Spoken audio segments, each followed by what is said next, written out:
China changes rapidly. Many achievements have been made over the past decade alone.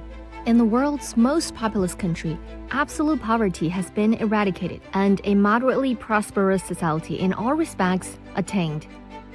Now, the people of this country are advancing the rejuvenation of the Chinese nation on all fronts through a Chinese path to modernization. Analysts pointed out that behind China's achievements and its ambitious goals lies a key: the leadership of the Communist Party of China.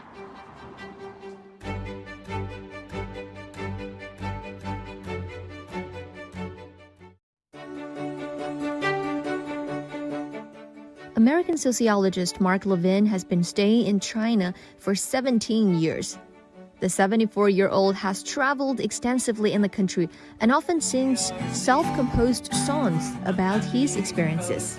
You've traveling a lot, so what are some of the changes that you have made? And there were a couple of things that impressed me about it. People see their lives are getting better. So infrastructure is really helping people's lives? Extraordinarily. The most important thing is the people.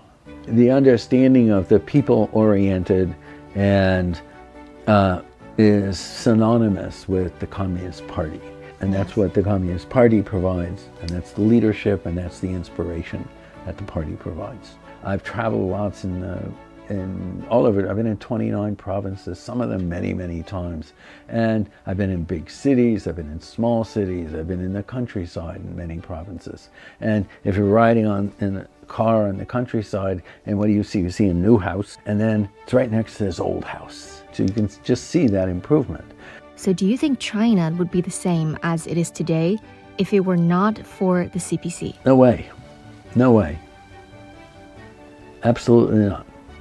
One of my songs is called Mood from the Chinese Countryside. And in this song, I have this line that actually people said to me, and it was, and we're happy for the progress, and we have confidence that the party is going to lead us forward, because people are seeing their lives are improving.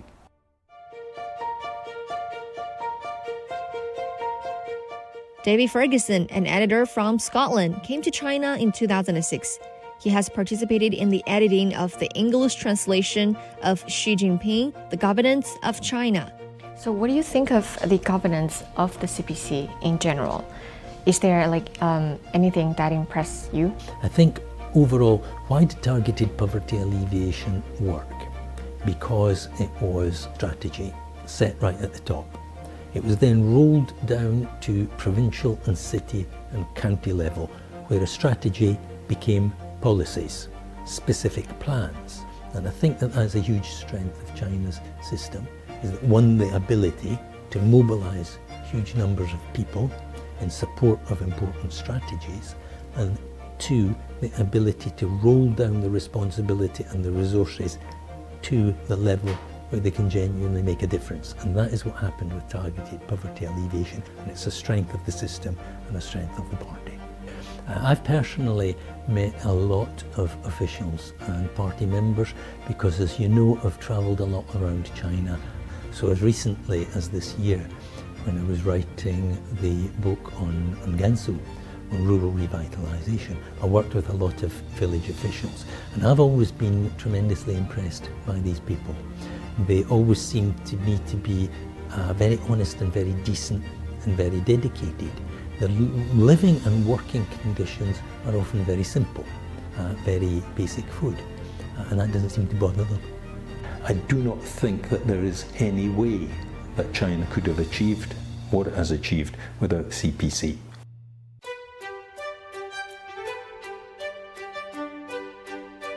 Our third guest is Rocco La Corte, an Italian who had worked in the US and Brazil before settling in China. La Corte now works at Nankai University in Tianjin. So what do you think is distinctive about the CPC's governance, especially in terms of its global perspective? First of all, it's the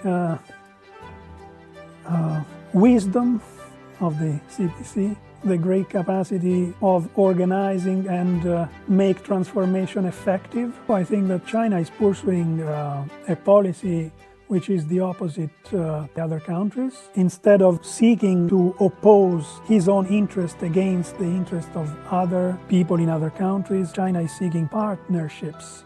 I think China is already contributing to the world development, both in the past 40 years and even more today with his Belt and Road initiatives. The idea is to produce development not only on a national level. The Belt and Road Initiative has both a national aspect and an international aspect. The development of China helps the development of other countries. For example, in countries like Laos, here in Asia, or in countries like African countries, where the Chinese have started implementing development plans like both infrastructural and also construction of hospitals, schools, and many elements.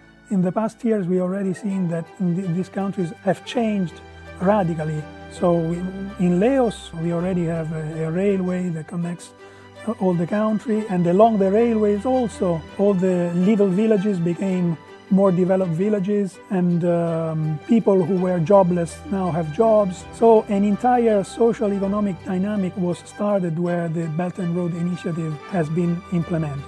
So I subscribe entirely the Chinese project under this point of view. The CPC has its own goal to realize a socialist modernization. China's modernization is driven by the ideal of cooperation. And in this sense, once again, China is a model and an alternative to how modernization and modernity can be understood. China's path to modernization is a model the world has not seen before, which is also regarded as a great yet enormous undertaking. The CPC's governance has ensured progress and success in many aspects of Chinese people's lives. Looking ahead, the observers have also expressed confidence that the CPC will lead the nation to achieve greater accomplishments, continue to bring development opportunities for the world, and work with other nations to create a better future for humanity. China and the CPC are capable of doing what's required. So I would be very confident that simply by carrying on doing what they're doing, similarly impressive progress can be made. I think that through Belt and Road, China's going to get more friends in the world, and that it's going to assist a large number of other countries in terms of their own development. The future seen by China is a future in which people collaborate instead of being one against the others. I think that we have to stress peaceful development, building up a community with a shared future.